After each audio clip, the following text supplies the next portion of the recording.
आप जी दा सारी बॉडी जिहड़ी है ना, वो ग्रंथियां दे नाल, ग्लैंड्स दे नाल बनी है कि शरीर दे विच। अपने शरीर नूं समझो, चलो साइंटिफिकली समझ लैने, मैडिकली इनू समझ लैने कि हुंदा की है। रब दी गल छड्ड भी दईए ना, फिलहाल महात्मा बुद्ध इस गल तो बहुत सियाणे सी। कोई आउंदा कि रब नूं मिलना है, वो कहंदे रब दी छड्ड, पहलां जिथे तूं है इत्थों शुरू करदे आ।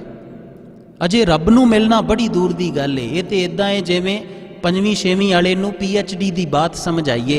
तू रब नूं मिलन दी गल ही छड्ड दे, अजे तेरे तो शुरू करदे आ जिथे तू है।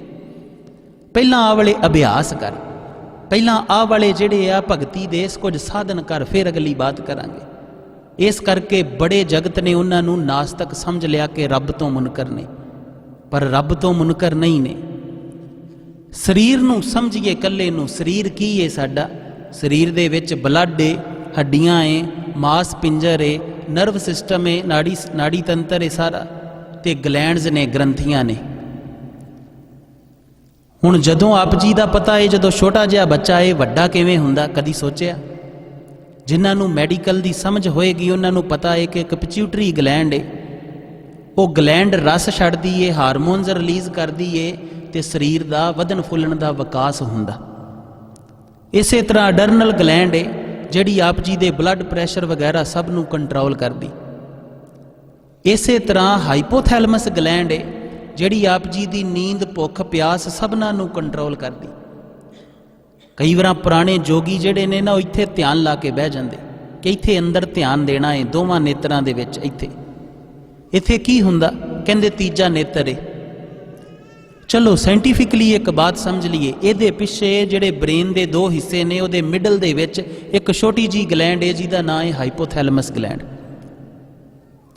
जदों तुसीं अमृत वेले नाम जपदे हो ना, आप जी दी यूनीवर्सिटी ऑफ एरीजोना ने एक रिसर्च की है। जदों अमृत वेले बह के तुसीं प्रीत च जाके किसी नूं मैਡੀਟੇਟ करते हो, बड़े प्रेम दे विच मैਡੀਟੇਸ਼ਨ करते हो, वाहिगुरू सिमरन करते हो, तो हाइपोथैलेमस ग्लैंड लगभग 16 तो 18 हारमोन्स रिलीज़ करती है। किन्ने करती है? 16 तो 18। बाकी सारा दिन 24 घंटिया दे विच जो मर्जी कर लो, वो 7-8 ही करती है, तो वध नहीं करती। किन्ने घट गए? लगभग 10 घट गए ना। हुण 10 हारमोन्स की जिहड़ी बॉडी नूं कमी होई है, जिहड़े नहीं मिले, वो किद्दां पूरे करोगे? डॉक्टर को दवाइयां खाओगे ना।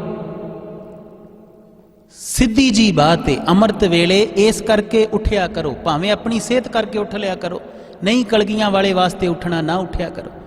कलगियां वाले दा एक एक हुक्म जिहड़ा है वो आप जी ते बख्शिश है, आप जी ते रहमत है। वो दीन दुनिया दे मालिक नूं पता है, जिसने आप जी नूं बनाया है वो जानदा है आप जी वास्ते की भला है।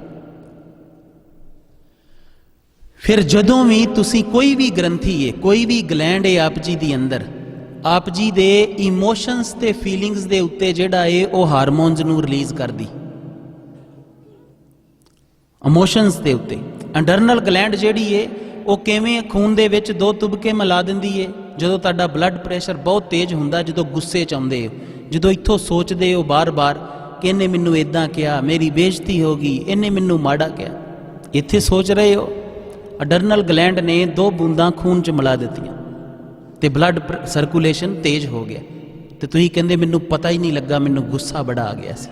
कहने हो ना, इत्थे कुछ सोचिया है ते अडरनल ग्लैंड ने, जिन्नियां ग्लैंड्स ने अंदर, वो सारियां दियां सारियां इत्थों तक कि तुसीं इत्थों सोचो ना।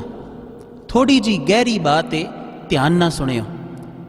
जिवें जिवें अगे औलाद पैदा हुंदी है, सतगुरु ने आप जी नूं एक दात बख्शी है कि इस्त्री ते पुरुष जिहड़े ने उन्हां दे सुमेल चों अगे औलाद पैदा हुंदी, अगे प्रकृति चलदी है। पर वो भी इत्थे सोचोगे तो तां ही जिहड़ी ग्लैंड है वो अगे स्पर्म नूं रिलीज़ करदी है, रस नूं रिलीज़ करदी, नहीं तो नहीं करदी। हुण जिहड़े चमत्कार हुंदे ने ये भी समझ लेना। एक तरीका है तुसीं इत्थे सोच के अपने आप कर सकदे हो, कोई दूजी दी बात नहीं है। अपने आप अमृत वेले बह के नाम जपो, अपने आप हारमोन्स की कमी पूरी होएगी। डिप्रैशन का रोग जिन्नियां नूं भी है ना, जिन्नियां नूं डिप्रैशन का स्ट्रैस का रोग है, मोटी जी एक बात है ਸਾਰਾ ਦਿਨ ਸ਼ਾਂਤ ਰਹਿਣਾ, ਆਪਣਾ ਲਾਈਫ ਸਟਾਈਲ ਥੋੜਾ ਜਿਹਾ ਕੁਦਰਤੀ ਕਰਨਾ, ਵੇਲੇ ਨਾ ਸੌਣਾ, ਵੇਲੇ ਨਾ ਉੱਠਣਾ।